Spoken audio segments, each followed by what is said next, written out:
Hello aspirants, welcome to the Discrete IAS. My name is Bharat Dhakat. In this video, we will discuss how to deal with word limit in UPSC Civil Service examinations. Remember one thing, that every instruction or every command given by the UPSC in this exam is equally important. वो चाहे keyword से related command हो कि आपको discuss करना है, elucidate करना है, एक्सप्लेन करना है, इवेल्युएट करना है, क्रिटिकली एनालाइज करना है या फिर ट्रेस करना है, या फिर वर्ड लिमिट से रिलेटेड कोई भी कमांड हो कि आपको 150 वर्ड्स में आंसर समराइज करना है या फिर 250 वर्ड्स में आंसर आपको लिखना है। ये दोनों ही कमांड इक्वली इंपॉर्टेंस रखते हैं।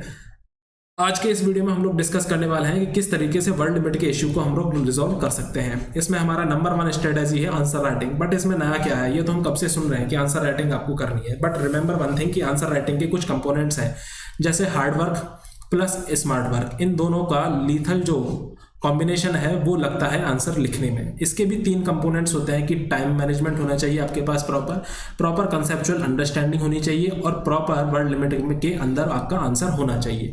ये तीनों की तीनों कंपोनेंट आपस में इंटर रिलेटेड हैं। एक भी ऐसा नहीं है कि अलग हो जाएगा तो काम हमारा चल जाएगा, नहीं, ये तीनों के तीनों एक कॉम्बिनेशन में काम करते हैं। कैसे? अगर आप प्रॉपर टाइम मैनेजमेंट का फॉलो नहीं करेंगे तो 20 जो क्वेश्चंस लिखने के लिए दिए गए हैं आपको, वो आप पेपर पूरा नहीं कर पाएंगे। तो पेपर अगर आपने पूरा नहीं किया तो भी आपके लिए लॉस हो गया।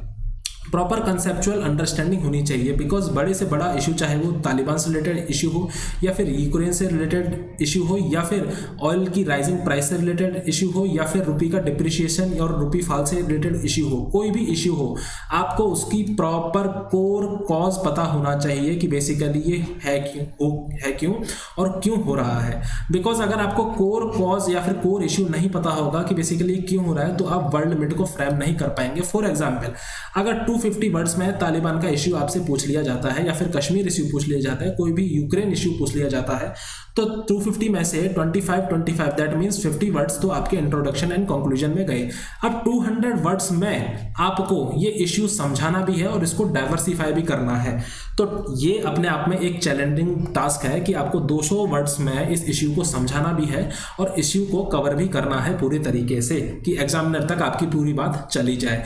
यही वो चीज़ है जो यूपीएससी आपसे चाहती है। यूपीएससी आपसे बिल्कुल भी एक्सप्लेनेटरी नेचर नहीं चाहती है। यूपीएससी बिल्कुल सिंपलर वर्ड्स में उस कोर अंडरस्टैंडिंग में कोर कंसेप्ट को आपसे समझना चाहती है कि आप क्या समझते हैं इसके बारे में, वो आप लिख दें। अब इस चीज़ को कैसे कब करेंगे? इस चीज़ को आप आंसर राइटिंग की मदद से ही इंप्रूव कर सकते हैं। आंसर राइटिंग में कुछ बातों का आप ध्यान रखिए कि जैसे जब आप आंसर राइटिंग करना चालू करें, जब आप प्रॉपर आंसर लिखें तो एक लाइन में कितने वर्ड्स आपके आ पा रहे हैं उसका ध्यान रखिए। सपोज एक लाइन में आपके अगर 10 वर्ड्स आ पा रहे हैं तो 150 वर्ड्स के आंसर में आपको 15 लाइन लिखनी है। बिकॉज एग्जाम में आप गिनने तो बैठोगे नहीं कि मेरे कितने वर्ड्स हो गए, नंबर 1 थिंग, ठीक है। तो आपको ये अंदाजा होना चाहिए कि आपकी जो हैंड राइटिंग और स्पीड है उसके अकॉर्डिंग एक लाइन में कितना वर्ड्स आप लिख पाते हैं। सेकंड थिंग, आपको टॉलरेंस का ध्यान रखना है कि आप वर्ड लिमिट ब्रीच कर सकते हैं, दैट ±5 to 10% तक आप जा सकते हैं, ठीक है, ओके। और तीसरा एंड इंपॉर्टेंट थिंग ये है कि आप जितना हो सके फ्लो चार्ट और डायग्राम्स का यूज करें।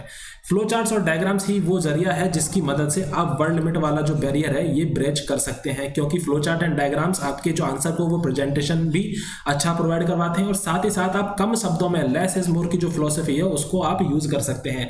एक तो आप तालिबान के इश्यू को पूरा एक्सप्लेन करेंगे वर्ड्स में, वर्ड बाई वर्ड पैराग्राफ में, और एक आप उसको फ्लो चार्ट की मदद से उसके मल्टी डायमेंशनल चीजें प्रोवाइड करवा देंगे, then definitely this flow chart will fetch more marks. और इन्हीं की मदद से, इन सारे फैक्टर्स की मदद से ही आप एक प्रॉपर रैंक निकाल पाएंगे।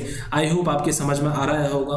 तो that means every word in UPSC and every action in UPSC is equally important. UPSC बिल्कुल भी कोई चीज आपको फालतू में प्रोवाइड नहीं करती है।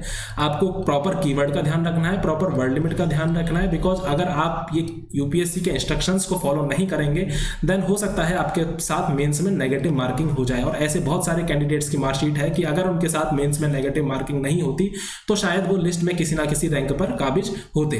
तो वर्ड लिमिट को इस तरीके से हम प्रॉपर समराइज कर सकते हैं कि 3 बातों का आप ध्यान रखिए कि एक लाइन में कितने वर्ड्स आ रहे हैं इस बात का, ±5 to 10% का, और आप pictures and flow charts and diagrams का फ्रीक्वेंट यूज करिए। सो ending this video, thank you so much.